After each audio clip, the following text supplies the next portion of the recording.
The world seems harsh for an entrepreneur just starting out, with many difficult tasks like finding investors, gathering funds, nurturing a team, and building a product. Founders often are found overwhelmed and directionless. To relieve this tension, we at Goodfirms conducted interviews with successful IT companies and discussed trending topics as well as their impact on the IT industry. So, without any further ado, let's dive into the conversation. Goodfirms takes pride in helping millions of B2B tech companies find and promote software products and services. What Goodfirms is also proud of is that we are reaching many people through this podcast and therefore spreading knowledge that intrigues the to-be entrepreneurs. With this, I welcome you all to the Goodfirms Leaders Roundtable. I'm your host, Suhana Bhattacharya, and today we have Pranjal Mehta, Managing Director of Zealous Systems. Pranjal is an experienced professional with a demonstrated history of working in the information technology and service sector. He has scaled Zealous Systems to become a full-fledged IT service provider who now has global clients. So thank you so much, Pranjal, for joining in. Anything that I might have missed in the introduction? Now, thanks for the introduction. I think so you were up to the mark. Today we are discussing about a topic because in this recent times there are so many different types of softwares coming in and technology is changing at such a fast rate, but we can't deny the fact that 66% of software projects fail. That's too big a number to ignore. So can you please outline the top reasons why software projects fail in the first place? Yeah, I mean, that's a good question to start with. Now, we have been in this business for 10 years and we would have witnessed lots of projects failing. But if you ask me to list down the top three reasons why the projects fail, that will be, say, analysis, that will be marketing inexperience, or that could be lack of experts. Now, let me try to go dive a bit more into it. Like when I say analysis, in the sense of the software products are complex in nature, and the customers would have a specific process in their mind, in their domain, and sometimes the technology partners can fail to understand the requirement and fail to understand the outcome that the client is really out after. Now that can lead to a bit of unrealistic commitments because they have not done the analysis proper. So that leads to a lot of feasibility challenge or the disagreements that can happen that can put a software to a halt. Now that is also something leads to our second point, which is the marketing experience. There are different markets in the software domain, like it could be real estate, it could be defense, it could be medical, it could be hospitality. Now, sometimes a lack of inexperience in that particular market can also lead to choice of wrong technology. Now, the client are non-technical people. They would know what they want, but sometimes they would not have an idea of what sort of a technical path the project should go. So that is where inexperience in the market can also lead to a bit of a gap in the communication, and that can lead to the software failures. So those are the couple of points that I see one of the main reasons why the software projects fail. Right, and the point that you mentioned that clients may not always be so much technically sound, and that is why it's so important for companies to paint a picture of that kind that we'll be delivering this to you at the end, and is this what you are picturing? These are some really important questions to be addressed, right? Exactly. In that sense, we at Zealous, we do not come across as a technical people like the technical developers. We want to come across like as a consultant, where we understand the need first. So the technical jargons can sometimes be overwhelming for a client and they may not understand it. But if we come across as a consultant and tell them that what technology will be best suitable for that particular requirement, that can give that comfort and ease to the client, which is much needed to build that confidence. Because software development is a journey that they have to walk with us. So that comfort and the confidence should be there. Definitely. Software development is definitely a journey. Yes. So today's enterprises actually operate in a world that is defined by different types of network, different teams, distributed all over the globe, and with computing and rapidly developing big data ecosystem that is so very much difficult to manage these days. So in response to these new software governance problems, what software governance practices does Zealous? Yeah, that's That's a very interesting question, because the software governance practices have changed a lot in this COVID times. The way we govern, the way we keep a checkpoint on all the projects. So what we normally do is, first is we convert the idea that the client has into a bit of a goal. Then we have to get the right people, the skill set and the talent for the execution of the project on that particular achieved plan goals. What we also keep a checkpoint is, whatever idea we have discussed with the client, convert that into like a clickable mockups to make sure that all the stakeholders and all the people involved in the project have the same vision and the understanding. This step for us is very critical, because this reduces the risk of deviation between the stakeholders. Now, after this, the main governance of the software development starts, where we have to monitor the project. Now, in the monitoring, it is not only checking whether we are on the track of the delivery timeline, but it should also be including what is the code review, what is the data encryption. We have to make sure that there is a proper code review happening in the peer level. There is a proper quality checks happening. If we are going towards like a sprint development, then the user stories and the user acceptance criteria should be met.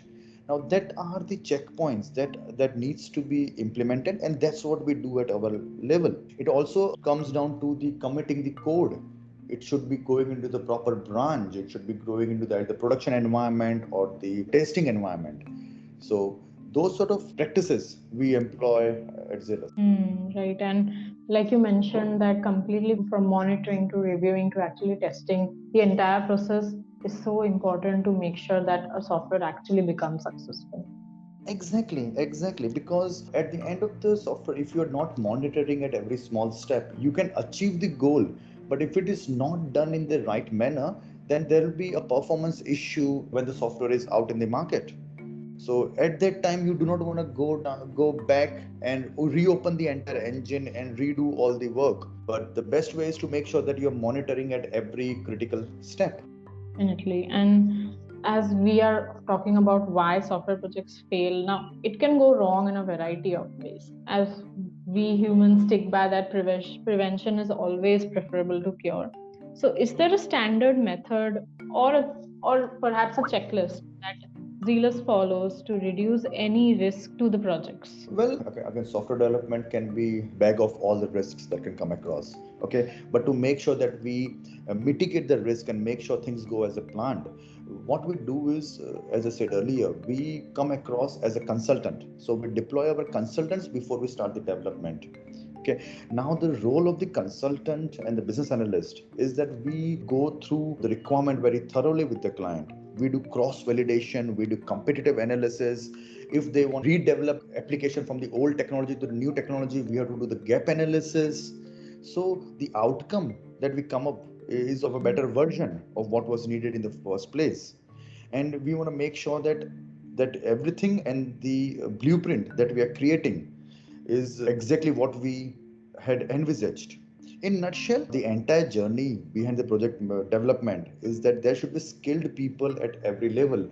That should be starting with the business consultant, the analysts, and then there should be the right people who structure it. Even the code architecture is one of the crucial points. You can analyze the application in the right manner, but even the code architecture should be there, which makes sure that the performance of the project is going in the right manner. So finding of each professionals is very crucial at each point. And if you have the checkpoints, then the flags can be raised at the right time. Absolutely. And if a lot of new entrepreneurs are listening to us right now, they must be thinking that technical abilities are crucial, no doubt. But should we be focusing on the soft skill or the communication during the software development projects? Yeah, definitely. Because if soft skills, as per our knowledge or our opinion, is of equal importance in a project. If you cannot communicate with the client properly, if you cannot communicate your ideas, if you cannot communicate your deficiencies of the project that you're going to face, then that can lead to a project to fail. Most of the times what we have seen is the projects fail because one party is not able to explain or put their thoughts properly in front of the client. And that can lead to a lot of conflicts later on, a lot of lack of openness, because the client may misinterpret of what you have just said, and that can lead to a poor decision making and misaligned goals. So soft skills are nowadays of a major importance of any sort of a project, because you want to make sure that whatever you're communicating are in the right manner. Right. And I believe that the soft skills also help companies bring a lot of transparency into the conversation that they are having, right? Yes, exactly. As I said, because if the once you have the transparency, then there is no conflicts. There is no poor decision making. Everything is on the table. That this is what the developer meant, this is what the consultant meant, and this is what the client is trying to say. Sometimes client could be trying to say something because of the lack of soft skills or because of the lack of communication skills. It can be totally misinterpreted, and you can go to a wrong path in the software development. Right. And as we were researching, we also found out that one of the biggest reasons for software projects to fail is having unrealistic expectations. So, what factors do Zealous keeps in mind or take into account while setting goals for a software project? Okay, so when it comes to unrealistic expectations, that could be a mix of two. One could be the timeline that they want everything to be done yesterday. That is an unrealistic expectation. Also, that could be unrealistic expectation in terms of the technology feasibility. So it's a mix of two. So for the technology feasibility, we already have deployed consultants at the start of the project to make sure that whatever we are agreeing on, whatever we are developing on, all the feasibility study, all the gap analysis and everything is done. For the other unrealistic expectations, it is around the timeline and around the milestones. So what we do is we break down the entire project into small milestones and we take a step at a time. Also, we want to make sure that we put the right experienced resources and a bit of a cross-functional team for the overall project governance. Again, as I said earlier, the soft skills. So we want to make sure that there is a transparent and inclusive communication channels to keep the clients aware of any developments. In our experience, we have seen that if there is some deviation in the project timeline, clients normally do not have any problems as long as it is communicated in a transparent manner to them. They just don't want any sort of shock surprises at the end of the project. So as long as it is communicated, I think so they take it on their stride and they move on. And so to make sure that we also do not overcommit ourselves or don't give any sort of unrealistic commitments, we also try to have a word with the client to first develop like a prototype or MVP to make sure that again all the stakeholders and everyone is on the same page of which path and what we are going to develop. Right. These are some basic checkpoints I think every company must have to set clear goals that are aligned with the client and the team members. Yes, exactly. And that's where all the communication should be very transparent. The team should be having the same sort of a goal. We should not be rushing into any sort of a development. We should first sit back, analyze it, create an MVP, and then jump onto the proper development. So that is has to be it's a game of patience and planning, I'll say. Exactly. And according to a study, so agile projects are almost two times more likely to succeed and one third less likely to fail than waterfall projects. So, what, in your opinion, are the reasons for higher success rate in agile methodology? And is there a place for waterfall methodology to exist? And definitely, there is a space for both methodology. None of the methodologies are obsolete, but it depends on which sort of a project you are taking on. I mean, the key behind the success of the agile is the flexibility.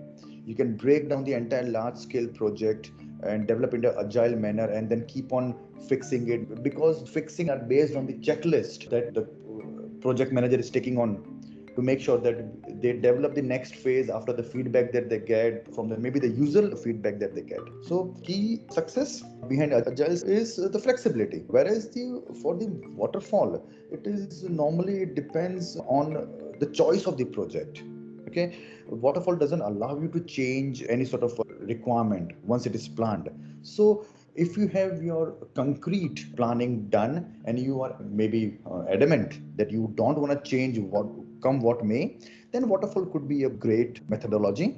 But if you know that well you will have to keep on changing the functionalities or the features in the application based on the feedback that you get from your user board, then yes, Agile will be the right way to go. Exactly, exactly. And lastly, while we are on the subject, we really hope that Good Firms has never failed to meet your expectation. So, could you please share a few details as to how Good Firms has helped Zealous Systems since your partnership with our platform? Well, definitely. Like not only Good Firms has enabled us to connect with amazing clients, but it has also given us a platform where we are getting the recognition of our development and client management capabilities. As I say that this is the 10th year of Zealous, and even on this year we are getting this recognition to get on the podcast and talk with our audience about our experience in the market and our viewpoint in how things can go perfect. So, Good Firms has given us the right platform to showcase our expertise, and we look forward to a longer commitment with you guys. Definitely. We are so glad to hear that Good Firms has actually never failed to meet your expectations. They have given us the right platform where we can showcase. I mean, it's like given us a window where people can see our expertise. Okay. So, thank you so much, Pranjal, for joining in and sharing your valuable insights on actually why projects fail. I'm sure a lot of entrepreneurs will listen to this, reflect on the process that they are working on, and will surely make the required changes. Thank you so much. Thanks a lot, and I hope that once they listen, I mean, they will also agree with us, disagree with us. But again, even the software process, as I said, is an agile. We will learn from the feedback, and we may learn out one or two things from the comments that we get from this. Exactly.